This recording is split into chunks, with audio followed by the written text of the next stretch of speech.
जय माता दी। आप सबका स्वागत है अपने चैनल एस्ट्रो डॉक्टर किरण सेठी में। इस चैनल में हम त्योहारों से जुड़ी बातें, जीवन में जो समस्याएं आती रहती हैं उनके समाधान के लिए ज्योतिष उपाय हमारी कैसे सहायता कर सकते हैं, इसके बारे में जानते रहते हैं। इस बार हम बात करेंगे होलिका दहन के बारे में कि होलिका दहन कब है, किस समय मनाया जाए और होलिका दहन में पूजा करते वक्त हम कैसे पूजा करें, किन किन चीज़ों को हम भेंट करें।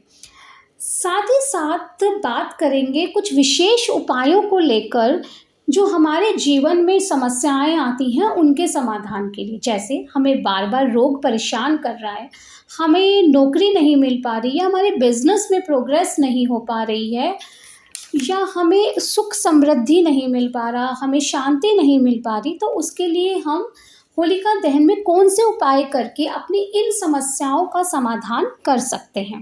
देखिए, कोई भी त्योहार होता है उस समय उसके त्योहार में मुहूर्त का एक विशेष ध्यान रखा जाता है। इस बार जो होलिका दहन है उसको लेकर कुछ कंफ्यूजन भी रह रही है कि होलिका दहन 6 मार्च को करें या 7 मार्च को करें। देखिए, होलिका दहन में भद्रा का विशेष ध्यान रखा जाता है कि उस समय होलिका दहन के समय भद्रा ना लगी हो, और होलिका दहन हमेशा सूर्य अस्त के बाद ही मनाया जाता है।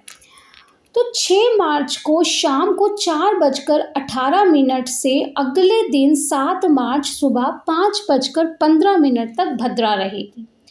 तो 6 मार्च को होलिका दहन नहीं मनाया जाएगा। 7 मार्च को होलिका दहन किया जाएगा और उसका पूजा का शुभ मुहूर्त रहेगा शाम को 6:24 से 8:51 तक। इस समय हमें होलिका दहन की पूजा कर लेनी चाहिए।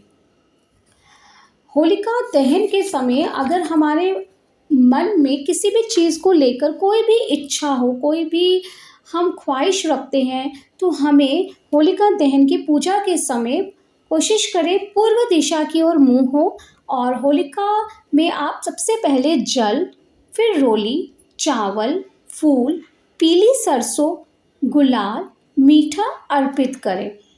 अपने इष्ट का ध्यान करते रहें और इसके बाद आप होलिका दहन की 7 परिक्रमा करें और अपनी इच्छा पूर्ति के लिए प्रार्थना करें।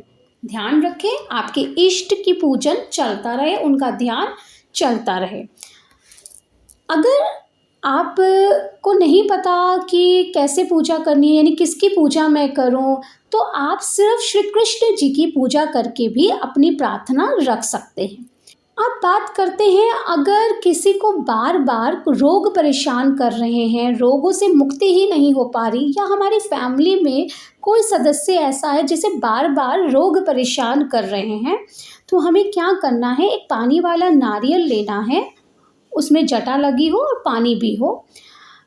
जो भी व्यक्ति बीमार हो रहा है, रोग परेशान कर रहे हैं, उसके ऊपर से वो नारियल जो है सुई की दिशा में 7 बार वार दीजिए, यानी उसके ऊपर से घुमा दीजिए सुई की दिशा में, डायरेक्शन में।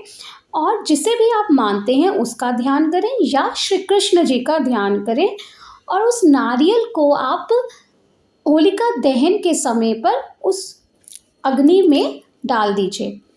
उसके बाद होलिका दहन की 7 परिक्रमा ज़रूर करें और प्रार्थना करें कि जिसके लिए भी आपने ये किया है, उसे जो रोग परेशान कर रहे हैं वो रोग उसे परेशान ना करें। प्रभु कृपा से आप देखेंगे कि उसका रोग जल्दी ही ठीक हो रहा है।